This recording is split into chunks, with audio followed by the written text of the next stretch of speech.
You know, when we think about corruption, our minds usually jump to governments, right? Big institutions. But what if the real weapon against it wasn't some new law, but something inside of us, a new way of thinking?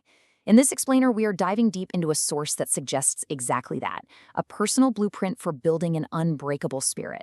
Let's see what it's all about. And the source material, I mean, it does not pull any punches. It calls corruption the world's silent emergency. It's not talking about this like it's some small problem. No, it's framed as this universal poison that just eats away at trust, cripples economies, and really attacks our dignity on a massive global scale. This quote totally sets the stage for how urgent this problem is. And that right there, that's the big idea. Instead of asking, hey, how do we write better laws? The source flips the script and asks something way more personal. What if the real solution wasn't external at all? What if it's an internal shift? A mindset that basically makes corruption impossible from the inside out. So this is where the source really lays it all out. Its blueprint for integrity. And listen, this isn't about, just tweaking a few habits. The source literally calls it a radical re-engineering of the individual soul. I mean, that's a huge claim, right? And it's all built on this really fascinating three-part structure. So what's at the heart of this whole thing? Well, it's these three, let's call them inner personalities or archetypes, that we can apparently develop inside ourselves. The source names them the moral anchor, the strategic executor, and the master of endurance. Each one has a supercritical job, and when they work together, they create a complete system for what the source calls an unshakable life. Okay, so these three inner archetypes, what are they really? How do they actually work? The source breaks it all down into three clear pillars, so let's dive into each one. All right, first up is a really interesting one, Lolo. Now, in Filipino, that means grandfather, and this archetype is your moral anchor. It's that internal compass, and it's built on two really powerful Filipino concepts, Danggal, which is all about honor, and pananagutan, which means accountability. Lolo is that part of you, that core, that is just not for sale. Period. And man, this quote just perfectly captures the whole Lolo mindset. The truest wealth you own is the silence of your conscience. Never trade that silence for the loudest noise of ill-gotten gain. The whole point is that your honor, that clear conscience, that's the real currency. And there's no price tag, no bribe that could ever come close to its value. But look, having a strong moral compass is great, but it's not enough, right? You gotta have a plan. And that's where the second archetype, the tactician, comes into play. This is your strategic executor. The tactician is the disciplined, super methodical part of you that takes all that moral fire and actually turns it into a winning strategy. It beats chaos not with feelings, but with what the source calls, and I love this phrase, weaponized preparation.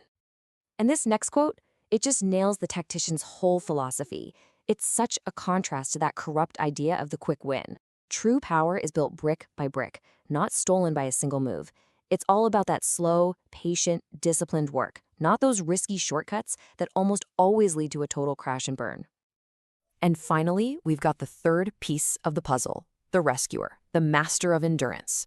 Because let's be real, fighting a corrupt system, it's exhausting. It's a total psychological war.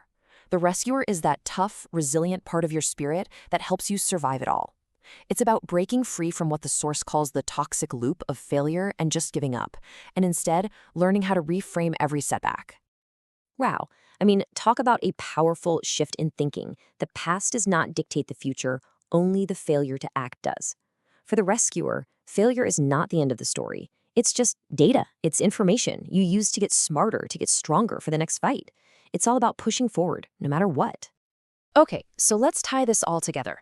It's actually a pretty elegant system when you see it laid out like this. Each archetype has its principle and its enemy. You've got Lolo, whose honor crushes temptation. You've got the tactician, whose discipline brings order to chaos. And you've got the rescuer, whose resilience overcomes despair. See? Together, they're a complete system for integrity. All right, so all this theory is fantastic, but you might be thinking, does this actually work in the real world? Well, the source material gives us a pretty detailed case study to see how this blueprint plays out. So the example the source uses is the journey of Senator Robin Hood C. Padilla of the Philippines. And I want to be super clear here. What we're about to go through is the source's analysis. Our job is just to explain how the author connects this public figure's life to those three archetypes we just talked about. And wow, what a journey it is. The source really paints this dramatic picture, from past controversies that led to incarceration, then through a period of rehabilitation, all the way to this huge political comeback where he became a top-ranked senator. The author presents it as his prime example of a profound, real-world transformation. And here's where the source connects all the dots. It basically maps that whole timeline right onto the blueprint we discussed.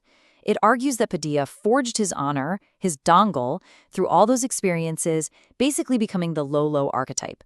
It points to his methodical prep work for his job in office as a classic example of the tactician, and it frames his whole comeback story as this powerful act of escaping that toxic loop, which is pure rescuer stuff. So after walking us through the theory and that pretty intense case study, the source brings it all back home, back to you. It's all about how you can take this framework and start building your own uncorrupt legacy. And the final call to action? It's boiled down to 3 super clear commands. Number 1, embody Lolo's wisdom. Make your honor non-negotiable. 2, execute the tactician strategy. Plan to win. And 3, cultivate the rescuer's endurance so you can outlast any challenge that comes your way. And that leaves us with one last really powerful question, a question for you to think about. The blueprint's there, the archetypes are clear, so what's the very first step you're going to take to build your unshakable life?